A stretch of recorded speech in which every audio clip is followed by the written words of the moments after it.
What's that? Wilson and Orwell look? I guess so. You should aim higher. How do you think your development has been? How would you rate the progress you've made this year? I mean, obviously, the first game I didn't, start as I had wanted, but the coaches kept their trust in me and kept coaching me hard. Coach Warner kept coaching me hard, and my teammates picked me up, and I feel like because of that, I've been able to improve. Did you lose any confidence from that game at all, Taylor? Did you worry about? I mean, I knew that wasn't me. That's not how I'd been playing and performed in camp prior to that game and the weeks leading into it. But I mean, it was a tough pill to swallow. But just had to bounce back and recover from it, and play the way I could play. What's it like being in the offensive line group? To us, it seems like you guys are like the Duck Dynasty guys or something. They're kind of oddballs, and everybody's laughing and having a good time. But I mean, while you're serious and you do a good job, what's it like? It's fun. I mean, we got like all kinds of different personalities in there, and I mean, like you said, there's some goofballs in there. Everybody's pretty humorous, pretty funny guys, and when it comes down to it, they all get the job done, and being able to have fun while we're playing this game, it just makes it so much better. Which Duck Dynasty guy would you be? I like Cy a lot. That's actually one of my favorite shows. So he's a character, but yeah. You're not quite as old as him. Yeah. Taylor, how competitive are you guys with each other in terms of grading out as a champion, or who was the offensive player of the week, or just who played better in a game? Do you guys motivate each other that way at all? I mean, I wouldn't say we're necessarily competing against each other, because we have to work together as a whole unit to accomplish anything. So I think it's more of did we play together well as a unit? Did we have enough rushing yards? Did we protect the quarterback well? And obviously you wanna grade out well, but I don't think there's any animosity towards each other about it. Taylor, how did the State of the Union address, that's what Coach called it, about being in the polls, being in the mix? Do you recall anything that he said about embracing this chase kind of thing right now? I think you got to kind of be aware of it, because it's going to be talked about, but we still have a lot of football left to play and that we got to be focused on. So I think we just need to focus on the next game from a team standpoint. Is it obvious to you guys though now that people are watching every game? I mean, they're paying attention. They're giving you style points whether y'all want them or not. Are y'all aware of that as players? That obviously you got one more notch down in the polls this week, et cetera.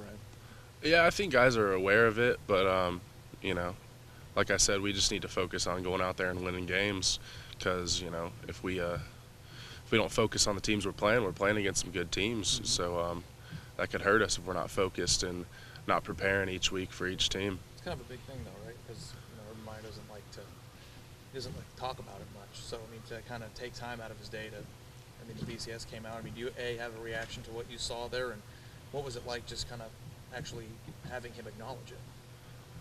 Yeah, like he definitely keeps us focused on the task at hand, and yeah, like I said, like he mentioned it because it is going to be talked about, and it's going to kind of put us in the spotlight a little bit, but he's mentioned it, but there's not been a lot of focus on it, but we just need to go out and show what we can do, basically. Can you put a positive spin on it? Is that the best way to classify? He said that told you guys to embrace it. That's what he told us. That told you guys to embrace it. Yeah, because I mean, I would say not a lot of guys get an opportunity to play for a school like this. So embrace that opportunity, because there's a bunch of people that would love to have that opportunity. So do what you can with it. The task at hand being Penn State, what do you know about them so far? I know they got a good rushing defense. I think they're around like 120 yards per game rushing, somewhere around there. Good rushing attack. They got good athletes, and they've always been a good program. But so they're going to have good players, and we're just going to have to focus on that and in this upcoming week, prepare for them. What was Philly Brown's speech like? I mean, it was powerful because, for a leader to stand up and say that, we're not carrying our weight as a team. We all need to pick it up. Stuff like that doesn't happen a lot because we hadn't been down really at half. So it was kind of moving, and I think it did motivate guys, and like, all right, let's get going now, sort of thing. But what's it do when you have a guy stand up and say that, but then he goes out in the second half and blocks the way he did on the first? Oh yeah, he went out there and proved it. He's not just out there preaching it.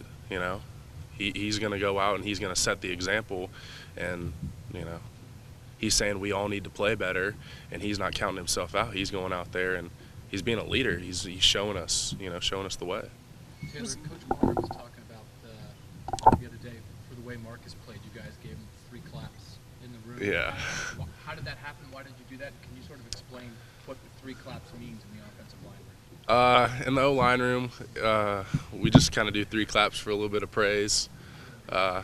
Marcus usually doesn't want the 3 claps. It's kind of funny, but we always give him 3 claps.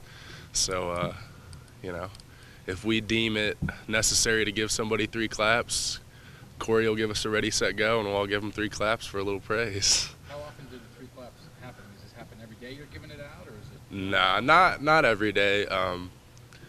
There's times where jokingly they'll get Marcus with some 3 claps, but it's just a little bit of fun that we have in there.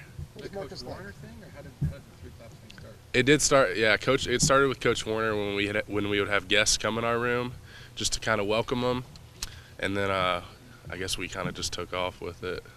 You can demonstrate if you want. It's just all right, 3 claps, ready, set, go. We all do it together. So. What's Marcus like? The guy. Marcus he's really funny. He cracks me up, and he's always real positive about everything. Got a real positive outlook on it, and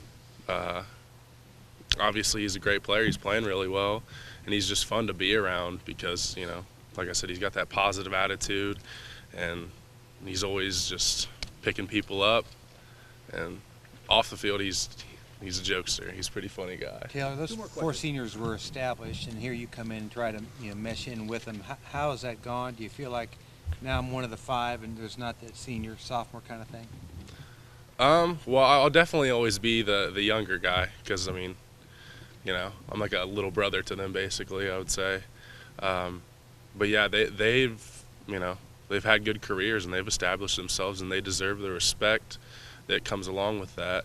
And while I feel I've improved, and I do feel I've improved and gotten closer with them, but it's kind of a little brother relationship. But I wouldn't have it any other way. Yeah, you're the young guy, but next year you're Uncle Si.